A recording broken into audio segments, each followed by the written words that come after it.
জীবনে এক এক সময় আমরা সবাই খুব ব্যস্ত হয়ে পড়ি। কাজ, দায়িত্ব, সংসার সব কিছুর মাঝে কখন যেন নিজের শরীরটার খেয়াল রাখাই হয় না। কিন্তু যখন শরীর হঠাৎ ভেঙে পড়ে, তখন আমরা বুঝতে পারি জীবনে আসল ভরসা কোথায়। আর ঠিক এই সময়টাতে আমরা বলতে গেলে এক প্রকার অসহায় হয়ে পড়ি। নমস্কার সবাইকে, আমি মহুয়া।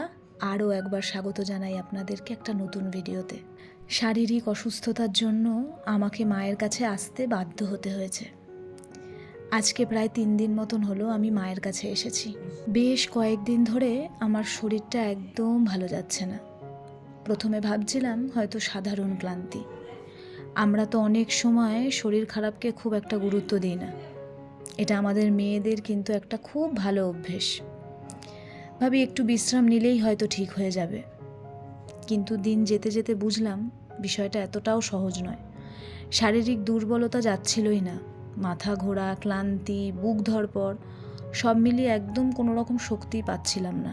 গত সোমবার রাতে ব্যাপারটা খুবই বাড়াবাড়ি হয়ে যায়। আমার অনেক ছোট থেকেই গ্যাসের সমস্যা। তার জন্য ইদানিংয়ে ইউএসজি, এন্ডোস্কোপি সমস্ত কিছু করা হয়েছিল। ডাক্তার অনুমান করেছিল আমার হয়তো আলসার হয়েছে, কিন্তু আলসার হয়নি। তবে হালকা গ্যাস্ট্রাইটিসের সমস্যা ধরা পড়ে। সেইখান থেকেই হয় সমস্যার শুরু। গত সোমবার অতিরিক্ত বাড়াবাড়ির জন্য আমাকে হসপিটালাইজড হতে হয়। আমি প্রায় 2-3 দিন মতন আইসিইউতে ভর্তি ছিলাম। তারপরে একদিন জেনারেলে থেকে আমি হসপিটাল থেকে ডিসচার্জ হই।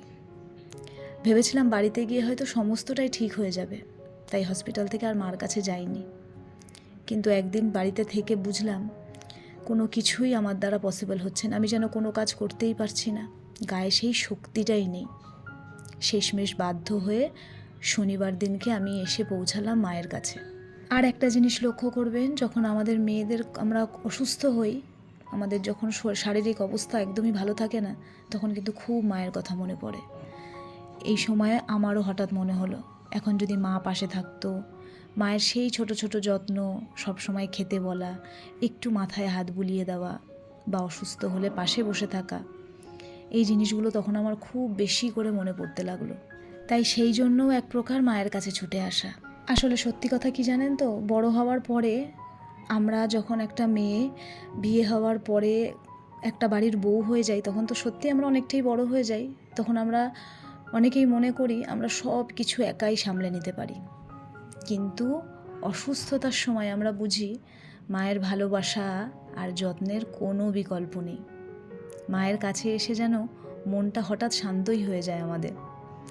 মা যেমন করে যত্ন নেয়, সময় মতো খাবার বানানো, ওষুধ খেতে মনে করিয়ে দেওয়া, বারবার জল খেতে মনে করিয়ে দেওয়া, বারবার জিজ্ঞেস করা এখন কেমন লাগছে, এখন কেমন আছিস, এখন ভেতর থেকে কেমন ফিল হচ্ছে, এই ছোট ছোট যত্নগুলোই যেন আমাদের অর্ধেক অসুখ ভালো করে দেয়।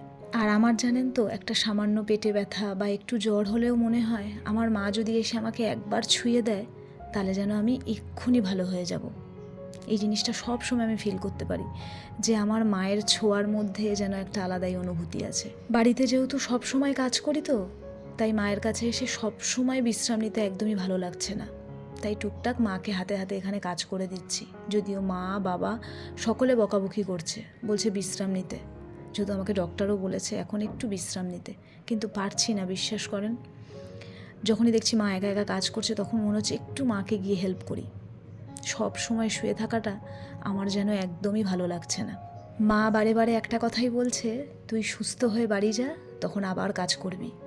এখানে শুধু তোর একটাই কাজ, ঠিক টাইম টু টাইম মনে করে মেডিসিনগুলো নেওয়া, টাইম টু টাইম খাওয়া, বিশ্রাম নেওয়া, ব্যাস এখানে তোর একটাই কাজ। কিন্তু মা যতই বলুক মনটা ঠিক মানে না। মাকে একা কাজ করতে দেখে মনটা একদমই ভালো লাগে না। যখন দূরে থাকি তখন আলাদা ব্যাপার, কিন্তু সামনে দেখে কি থাকা যায় বলুন? জীবনে আমরা যতই বড় হয়ে যাই না কেন, যতই ব্যস্ত হয়ে পড়ি, মায়ের কাছে আমরা সবসময় কিন্তু সেই ছোট্ট সন্তানটাই থেকে যাই। মায়ের ভালোবাসা এমন একটা জিনিস যা কখনো কমে না, কখনো না, কখনো বদলায়ই না। বরঞ্চ আমরা অনেক সময় কাজের ব্যস্ততায়, জীবনের দৌড়ে কিন্তু মায়ের সাথে সময় কাটানোটা ভুলে যাই, মায়ের সাথে সময় কাটানোটা অনেকটা কমিয়ে দিই। কিন্তু সত্যি বলতে জীবনের কঠিন সময় আমরা সেই আবার মায়ের কাছেই ফিরে আসি। তখন আমরা কিন্তু মা ছাড়া নিজেকে অচল বলে মনে করি। আজকে আমি নিজে এত বড় হয়ে গেছি, আজকে আমিও একটা সন্তানের মা, কিন্তু বিশ্বাস করুন আমি আমার মা ছাড়া কোনো কিছু ভাবতেই পারি না। আমি আমার মা ছাড়া সমস্ত জগৎ সংসারটা অন্ধকার দেখি। আমার কোথাও যাওয়া, কোনো কিছু কেনা, কোনো ডক্টরের কাছে যাওয়া, কোনো কারোর কাছ থেকে অ্যাডভাইস নেওয়া, সব কিছুর জন্য, এভরিথিং, সব কিছুর জন্য আমার মাকে লাগে। এমন অনেক জায়গায় শুনি যে নয় মাকে বাঁচতে হবে, নয় সংসারকে বাঁচতে হবে। এই কথাটা আমার ভাবা তো দূরের কথা, এই যে আমি বলছি তাও যেন আমার বুকের ভেতরটা কেমন ছ্যাদ করে উঠছে। মাকে আবার কোনো অপশানের মধ্যে রাখা যায় নাকি? মায়ের তো কোনো বিকল্পই হয় না। আর একটা জিনিস লক্ষ্য করবেন, শরীর যখন আমাদের দুর্বল হয়ে পড়ে বা আমরা যখন অসুস্থ হয়ে পড়ি, তখন পৃথিবীর সব চেনা জায়গা অচেনা লাগে, কিন্তু একমাত্র মায়ের কাছে গেলেই মনে হয় এটাই আমার সবচেয়ে নিরাপদ জায়গা, এখানে কিন্তু আমি একদম সেফ। ভিডিওর মাঝখানে আপনাদের আরও একটা জিনিস দেখায়, এই যে ডোডো বসেছে বড় মার একটা ছবি নিয়ে ড্রয়িং করতে। ও তো সব সময় ড্রয়িং করতে ভালোবাসে, তাই যখনই হাতের কাছে যেই জিনিস পায় মনে হয় যে এখন ওর এটা করতে ইচ্ছে করছে, তখনই ও সেটা নিয়ে বসে পড়ে। ডোডোও এসছে আমার সঙ্গে মামার বাড়িতে এক্সামের পর ছুটি কাটাতে, তবে বেশি দিনের জন্য নয়। 23শে মার্চ আবার ডোডোর স্কুলের রেজাল্ট আউট হবে, তারপর আবার স্কুলে ভর্তি করা, রিঅ্যাডমিশন করা, নতুন ক্লাস, সেই সব নিয়ে আবার শুরু হবে ব্যস্ততা। আপনারা তো সব সময় আমার ভিডিওতে আমার ঘরের কাজকর্ম দেখেন, আরও অনেক কিছু ভিডিও আপনাদের সঙ্গে শেয়ার করি। যে কদিন মায়ের কাছে আছি একটু অন্যরকম ভিডিও আপনাদের সঙ্গে শেয়ার করব। আশা করি আপনারা আমার পাশে থাকবেন, আমার অবস্থাটা বুঝবেন। খাওয়া দাওয়া শেষ করে দেখলাম মায়ের অনেক জামা কাপড় রয়েছে, ভাবলাম বসে বসে মাকে সেই সমস্ত জামা কাপড়গুলো ভাঁজ করে দিই। মা বলল খাওয়া হয়ে গেছে, এখন একটু বিশ্রাম নিতে, কিন্তু আমার আগাগোড়াই দুপুরবেলা ঘুম আসে না। এখন অসুস্থ বলে তাই জন্য নয়, আমি যখন ভালো ছিলাম তখনও আমার দুপুরবেলা ঘুম আসে না। তাই মায়ের সমস্ত জামাকাপড়গুলো গুছিয়ে মাকে একটু হেল্প করলাম। শরীর খারাপ হলে ডাক্তার আমাদের ওষুধ দেয় শরীর ভালো করার জন্য, কিন্তু মায়ের ভালোবাসা এমন একটা ওষুধ যা মনকেও সুস্থ করে দেয়। শরীর খারাপের সময় মায়ের কাছে থাকা মানে শুধু বিশ্রাম নয়, কিন্তু মনে হয় যেন সেই ছোট্টবেলার, সেই শৈশবে, সেই নিশ্চিন্ত দিনগুলোতে একটু ফিরে যাওয়া। মায়ের যত্নের মধ্যে যে একটা অদ্ভুত শান্তি আছে, সেটা কোথাও পাবেন না। সেখানে মনে হবে যেন সব ঠিক হয়ে যাবে, শরীরের যত দুঃখ আছে, যত কষ্ট আছে, শরীরের যত প্রবলেম আছে, ওটা যেন একমাত্র মায়ের কাছে গেলেই ঠিক হয়ে যাবে, এটা তো আমার মনে হয়।